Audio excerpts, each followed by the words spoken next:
दर्शक बंधु आमे समस्ते जानी रामचंद्र तेतरा जुगरी अनेक साप बहन करी वर्ष वर्ष धरी सापर दंडरे दंडित होइतिबा स्त्री किंबा पुरुषों को मुक्त करिचंती निज संस्पर्शरे निज आशीर्वाद रे अनेक लोकों को मोक्ष एवं मुक्ति मध्य प्रदान करिचंती। यदि रामंक अवतार संपूर्ण लीला भितरे आमे एमिति मुक्ति मोक्ष पाइथिबा तालिका खोजिबा ताहले एही तालिका भितरे आमे निश्चित जनंकर ना पाइबा से हेउचंती ऋषि पत्नी अहल्या। राम सेई समय रे अहल्या को मुक्ति देइथिले जे समय रे से स्वयंवर को गमन करुथिले। अहल्यांकर एभली वर्ष वर्ष धरी शाप युक्त होई श्रीराम को अपेक्षा करिवार कारण कौन थिला? किए थिले एही अहल्या? काहेकि से हेले शापग्रस्त? केवल रामचंद्रंक द्वारा उद्धार पाइबे एकथा केबिति घटिथिला? अहल्यांक जीवन को नहीं रही अनेक प्रश्न अनेक रहस्य। एही रहस्य संबंध में जानिबा पई आपण माने वीडियोटी को शेष पर्यंत निश्चित देखंतु। एते बळ जाए आपण माने जदि VTV ओडिया को सब्सक्राइब करि नहंती निश्चित सब्सक्राइब करंतु एवं आगुआ नोटिफिकेशन पई बेल आइकन बटन टी को दबाई दियंतु। दर्शक बंधु से दिन एमिति एक दिन थिला जेउ दिन गुरु विश्वामित्रंक सह प्रभु श्री रामचंद्र एवं लक्ष्मण सीतांक स्वयंवर रे जोग देवा पई जाउथिले। तेबे रास्ता रे एक दिघंच जंगल देई जेतेबेले सेमाने जाउथिले सेतेबेले हठात एक गुंजरित शब्द समस्तंको आंदोलित कला। एही शब्दटी थिला हे श्री राम हे श्री राम हे श्री राम। एमिति शब्द रामंकु जेतिके द्वंद्व रे पकाउथला विश्वामित्रंकु मध्य सेतिके द्वंद्व रे पकाउथला। किंतु निजर ध्यान बल रे विश्वामित्र एक एमिति रहस्य संपर्क रे जानि सारी थिले जेउठी आवश्यकता थिला एठारे प्रभु रामचंद्रंकु सूचई देबार। एइथि पई से शब्द आसुथवा दिग आड़कू गति कले एवं गोटी स्थान रे अटकी गले जेउ स्थान रे केवल एक पाषाण प्रतिमा एवं भंगा ददरा आश्रमटी रहिथिला। विश्वामित्रंकर सेहिठारे अटकिबा रथरे ओह्लाई चारिपट अनाइबा रो कारण बुझिबा पई प्रभु रामचंद्र चेष्टा करिथिले। रामचंद्र कहिले हे प्रभु एते बड़ अग्नि वनस्थ भितरे निछाटिया अंचल रे मते ना धरी कि आतुरतार सह डाकुची? विश्वामित्र कहिले तुमरी सामना रे जो प्रतिमाटी रहिची एही प्रतिमाटी ही तुमको आतुरतार सह डाकुची। तुबे एही प्रतिमा उपरे निजर पादर जदि रखिबो ताहाले एही प्रतिमा शापमुक्त हेबो। रामचंद्र कहिले गुरुदेव आपणक आदेश शिष्य हिसाब रे ना मु काटिबार अधिकार पाइची ना एहाको अमान्य करिवे। किंतु नारी पाषाण प्रतिमा रूपरे थिले मध्य एहा उपरे पाद रखी मु कोनोसी नारी को अपमान करिबा ठीक अनुभव करू नाही। एहा केतेबेले मध्य पुरुषार्थर प्रतीक नुह। नारी जेउ रूपरे थिले मध्य से मां समान। पथर प्रतिमा जदि नारी भी होइथाए एथिरे पाद रखी मु नारी को अपमान करिबा पई केबे हेले चाहिबे नाही। विश्वामित्र कहिले जो पाषाण प्रतिमा बा नारी प्रतिमा बोली तमे कहूच एक ही साधारण प्रतिमा नुहंती। एहांको पछरे रहिछि एक विराट रोचक कहानी। रामचंद्र कहिले ताहले मते एही प्रतिमा संपर्क करे सविशेष कहंतु। विश्वामित्र कहिले एकदा ब्रह्मा एक सुंदरी कन्या को योग बल जन्म देइथिले। ना रखिथिले अहल्या। अर्थात एही कन्यांकर कोनोसी गोटी तरे मध्य असुंदरतार प्रतीक केही देखिबाकू पाइबे नाही। एहा परे परे एही कन्याटी को से ऋषि गौतम को समर्पी देइथिले एवं एहार लालन पालन करिबा पई गौतम मुनि को ब्रह्मा उपदेश देइथिले। कन्याटी को आनी गौतम मुनि अनेक प्रकार लालन पालन करिथिले, शिक्षा दीक्षा देइथिले एवं ऋषिगत परंपरा समस्त विद्यार अधिकारी होइथिले अहल्या।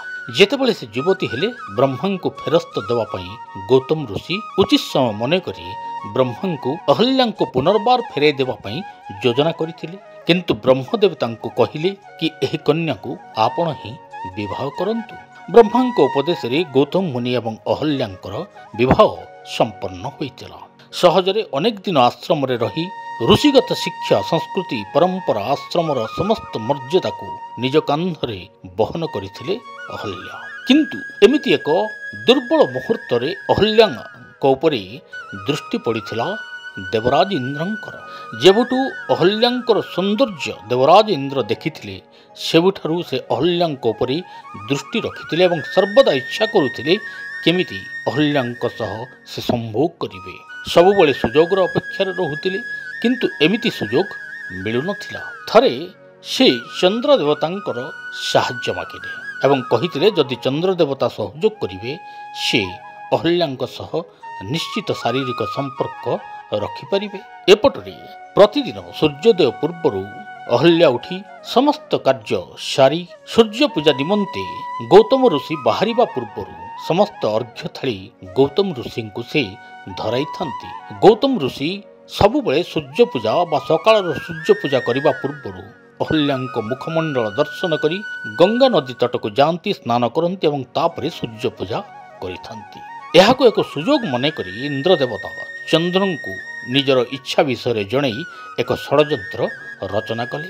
ଇନ୍ଦ୍ର ଦେବତା କହିଲେ କି କିଛି ସମୟ ପାଇଁ ରାତିରେ ଚନ୍ଦ୍ର ଗାୟବ ହୋଇଯିବେ ଏବଂ ଲାଗିବ ଯେମିତି ବ୍ରହ୍ମ ମୁହୂର୍ତ୍ତ।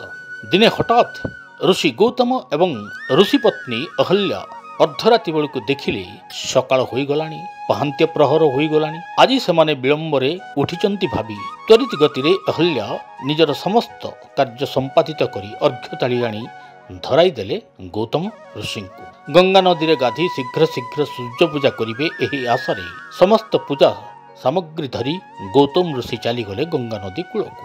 ଏତିକି ବେଳେ ଗୌତମ ଋଷିଙ୍କର ସ୍ୱରୂପରେ ସେଠାରେ ପ୍ରବେଶ କରିଥିଲେ ଇନ୍ଦ୍ରଦେବ। ସ୍ୱାମୀଙ୍କୁ ଏତେ ଶୀଘ୍ର ଚାଲି ଆସିବା ଜାଣି ପ୍ରଥମେ ଚକିତ ହୋଇପଡ଼ିଥିଲେ ଅହଲ୍ୟା, କିନ୍ତୁ ସ୍ୱାମୀଙ୍କୁ ତ ସନ୍ଦେହ କରିବାର ନଥିଲା। ଏହି ହିସାବରେ ସ୍ୱାମୀଙ୍କର ପ୍ରେମ ନିବେଦନରେ ଫସି ଯାଇଥିଲେ। ଉଭୟଙ୍କ ମଧ୍ୟରେ ଶାରୀରିକ ସମ୍ପର୍କ ସ୍ଥାପିତ ହେଲା। ସେପଟରେ ଗୌତମ ଋଷି ଯେତେବେଳେ ସୂର୍ଯ୍ୟ ପୂଜା ପାଇଁ ସେଠାରେ ପହଞ୍ଚିଲେ ଏବଂ ଯେତେବେଳେ ସ୍ନାନ କରି ସୂର୍ଯ୍ୟ ମନ୍ତ୍ର ଗାଇବା ଆରମ୍ଭ କଲେ, ସେତିକି ବେଳକୁ ଚନ୍ଦ୍ର ଦେବତା ନିୟତିର ବିଧାନର ବିପରୀତ କୌଣସି କାର୍ଯ୍ୟ କଲେ ଏହା ଏକ ବଡ଼ ବିଭ୍ରାଟକୁ ଜନ୍ମ ଦେବ। ଏହି ଆଶଙ୍କାରେ ତ୍ୱରିତ ଗତିରେ ପୁନର୍ବାର ଯେଉଁଭଳି ଭାବରେ ଅଦୃଶ୍ୟ ହୋଇଥିଲେ ସେହିଭଳି ଭାବରେ ଦୃଶ୍ୟମାନ ହେଲେ। ଗୌତମ ଋଷିଙ୍କୁ ଲାଗିଲା ସେ ବୋଧେ ଏକ ଭୁଲ ନିର୍ଘଣ୍ଟରେ ଗଙ୍ଗା ନଦୀରେ ଗାଧୋଇ ସୂର୍ଯ୍ୟ ପୂଜା କରୁଛନ୍ତି, କାରଣ ସେତେବେଳକୁ ରାତି ସମାପ୍ତ ହେବା ପାଇଁ ଅନେକ ବେଳ ଥିଲା। ତେଣୁ କୌଣସି ନା କୌଣସି ବାଟରେ ନିଜର ଭୁଲକୁ ସ୍ୱୀକାର କରି ସେ ପୁନର୍ବାର ଆଶ୍ରମ ଫେରି ଆସିବା ପାଇଁ ଚାହିଁଥିଲେ ଏବଂ ଯେତେବେଳେ ଆଶ୍ରମ ଫେରି ଆସନ୍ତି ଏବଂ ଆଶ୍ରମର କବାଟକୁ ହଠାତ୍ ଖୋଲିଦେବା ପରେ ତାଙ୍କ ଆଗରେ ଦୃଶ୍ୟମାନ ହେଲେ ଅବିକଳ ଗୌତମ ଋଷି ପରି ଦେଖାଯାଉଥିବା ଜଣେ ସାଧୁ ଏବଂ ଅହଲ୍ୟାଙ୍କୁ ଏକା ସାଙ୍ଗରେ।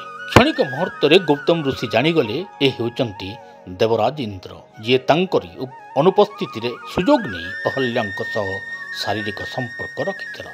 ଏହାପରେ ପରେ ସେ କାଳ ବିଳମ୍ବ ନ କରି ଇନ୍ଦ୍ର ଦେବତାଙ୍କୁ ଅଭିଶାପ ଦେଇଥିଲେ ଏବଂ ଅହଲ୍ୟାଙ୍କୁ ମଧ୍ୟ ଅଭିଶାପ ଦେଇ ପାଷାଣ ପ୍ରତିମାରେ ପରିବର୍ତ୍ତିତ ହୋଇଯିବା ପାଇଁ କହିଥିଲେ ଏବଂ ସେହି ଦିନଠାରୁ ଅହଲ୍ୟା ପାଷାଣ ପ୍ରତିମା ହୋଇଯାଇଥିଲେ। କିନ୍ତୁ ଅହଲ୍ୟା କୌଣସି ଭୁଲ କରିନଥିବା ବେଳେ ବାରମ୍ବାର ନିଜର ଭୁଲ ପାଇଁ ପ୍ରାୟଶ୍ଚିତ କରୁଥିବା ନେଇ କିଛି ସମୟ ପରେ କ୍ରୋଧ ଶାନ୍ତ ହେବା ପରେ ଗୌତମ ଋଷି କହିଥିଲେ ଯେ ଯେବେ ଏହି ମର୍ତ୍ତ୍ୟମଣ୍ଡଳରେ ଅଯୋଧ୍ୟା ରାଜାଙ୍କର ଜ୍ୟେଷ୍ଠ ପୁତ୍ର ଅର୍ଥାତ୍ ପ୍ରଭୁ ଶ୍ରୀରାମଚନ୍ଦ୍ର ଜନ୍ମଗ୍ରହଣ କରିବେ ଏବଂ ଏହି ଆଶ୍ରମରେ ପାଦ ଦେଇ ତୁମ୍ଭରି ପ୍ରତିମା ଉପରେ ପାଦ ରଖିବେ, ସେହି ଦିନଠାରୁ ତୁମର ମୁକ୍ତି ହେଇଯିବ। ଏହାପରେ ପରେ ସେମିତି ପାଷାଣ ପ୍ରତିମା ରୂପରେ ପଡ଼ି ରହିଲେ ଅହଲ୍ୟା ଏବଂ ସେହି ଦିନଠାରୁ ହେ ରାମ ଜପିବା ଆରମ୍ଭ କରିଦେଲେ। ଯୁଗ ପରେ ଯୁଗ ବିତିଲା ଏବଂ ବର୍ଷ ପରେ ବର୍ଷ ବିତିଲା। ଏହା ପରେ ପରେ ହଠାତ୍ ତ୍ରେତୟା ଯୁଗରେ ପ୍ରଭୁ ଶ୍ରୀରାମଚନ୍ଦ୍ର ଜନ୍ମ ନେଲେ ଏବଂ ସୀତା ସ୍ୱୟଂବର ଦିନ ବାଟରେ ହିଁ ପଡ଼ୁଥିବା ଗୌତମ ଋଷିଙ୍କର ଆଶ୍ରମରେ ପାଦ ଦେଇ ଅହଲ୍ୟାଙ୍କୁ ମୁକ୍ତି କରିଥିଲେ ଏବଂ ଯେତେବେଳେ ଏହି ମୁକ୍ତି ହେଲା ସେତେବେଳେ ସେ ଅହଲ୍ୟାଙ୍କୁ କହିଥିଲେ ହେ ଦେବୀ, ତୁମେ ଉଭୟ ବଳର ପ୍ରୟୋଗରେ ଅନେକ କଷ୍ଟ ସହିଛ, କାରଣ ଦେବବଳର ଅପପ୍ରୟୋଗ କରି ଇନ୍ଦ୍ର ଦେବତା ଯେମିତି ତୁମକୁ ଏଭଳି ଶାସ୍ତି ଭୋଗିବା ପାଇଁ ବାଧ୍ୟ କରିଛନ୍ତି, ସେମିତି ତପବଳର ବିରୁଦ୍ଧାଚରଣ କରି ମଧ୍ୟ ଋଷି ଗୌତମ ତୁମକୁ ଅଭିଶାପ ଦେଇଛନ୍ତି। ତେଣୁ ଆକାଶରୁ ଖସି ପଡ଼ିଥିବା ତାରା, ଧନୁରୁ ଖସି ଯାଇଥିବା ତୀର, ମୁଖମଣ୍ଡଳରୁ ବାହାରି ଯାଇଥିବା ଶବ୍ଦ କେବେ ଫେରିଆସେ ନା, କିନ୍ତୁ ଏଥିପାଇଁ ଦଣ୍ଡ ଭୋଗିବାକୁ ନିଶ୍ଚିତ ପଡ଼େ। ତୁମକୁ ଅଭିଶାପ ଦେବା ପରେ ଯେତେବେଳେ ଗୌତମ ଋଷି ନିଜର ଭୁଲ ବୁଝିପାରିଥିବେ ସେତେବେଳେ ସେ ପ୍ରାୟଶ୍ଚିତ ନିଶ୍ଚିତ କରିଥିବେ ଏବଂ ପ୍ରାୟଶ୍ଚିତର ଅଗ୍ନିରେ ଜଳିବା କୌଣସି ଯନ୍ତ୍ରଣା ଠାରୁ କେବେ କମ୍ ନୁହଁ। ତେଣୁ ସେତିକି ବେଳେ ଗୌତମ ଋଷି ସେଠାରେ ପହଞ୍ଚି ପ୍ରଭୁ ରାମଚନ୍ଦ୍ରଙ୍କୁ ପ୍ରଣିପାତ କଲେ। ରାମଚନ୍ଦ୍ର କହିଲେ, ଋଷି, ଅହଲ୍ୟାଙ୍କ ପ୍ରତି ଯେଉଁ ଅନ୍ୟାୟ କରାଯାଇଛି ଏ ସମ୍ବନ୍ଧରେ ଆପଣ ଅହଲ୍ୟାଙ୍କୁ ନିଶ୍ଚିତ ମାତ୍ରାରେ କ୍ଷମା ମାଗିବାର ଆବଶ୍ୟକତା ରହିଛି। କାରଣ ଦେବବଳର ଅପପ୍ରୟୋଗ ଇନ୍ଦ୍ର କରିଥିଲେ ସତ, କିନ୍ତୁ ଆପଣ ତ ଥିଲେ ଜ୍ଞାନୀ ଏବଂ ଗୁଣୀ। ଆପଣ ମଧ୍ୟ ସେତେବେଳେ ସାଧାରଣ ମଣିଷ ଭଳି କ୍ରୋଧର ବଶବର୍ତ୍ତୀ ହୋଇ ତପବଳର ମଧ୍ୟ ଅପପ୍ରୟୋଗ କରିଛନ୍ତି। ତେଣୁ ଏଥିନିମନ୍ତେ ଆପଣ ଅହଲ୍ୟାଙ୍କୁ କ୍ଷମା ପ୍ରାର୍ଥନା କରନ୍ତୁ। କୌଣସି ଶଙ୍କା ନ କରି ଋଷି ଗୌତମ ଅହଲ୍ୟାଙ୍କୁ କ୍ଷମା ପ୍ରାର୍ଥନା କରିଥିଲେ ଏବଂ ତାପରେ ଜନକପୁର ଅଭିମୁଖେ ବାହାରି ପଡ଼ିଥିଲେ ପ୍ରଭୁ ଶ୍ରୀରାମଚନ୍ଦ୍ର, ବିଶ୍ୱାମିତ୍ର ଏବଂ ଲକ୍ଷ୍ମଣ। ଦର୍ଶକ ବନ୍ଧୁ, ଏବେ ଜାଣିପାରିଥିବେ ଅହଲ୍ୟା କେଉଁଭଳି ଭାବରେ ଶାପଗ୍ରସ୍ତ ହେଲେ, ପାଷାଣ ପ୍ରତିମା ହେଲେ ଏବଂ ପ୍ରଭୁ ଶ୍ରୀରାମଚନ୍ଦ୍ରଙ୍କ ପଦରଜ ପାଇ କେମିତି ମୁକ୍ତ ମଧ୍ୟ ହୋଇଥିଲେ। ତେଣୁ ଏଭଳି କାର୍ଯ୍ୟକ୍ରମ କେମିତି ଲାଗୁଛି କମେଣ୍ଟ ବକ୍ସରେ ନିଶ୍ଚିତ ଲେଖି ଜଣାନ୍ତୁ ଏବଂ ଲେଖନ୍ତୁ ଜୟ ଶ୍ରୀରାମ।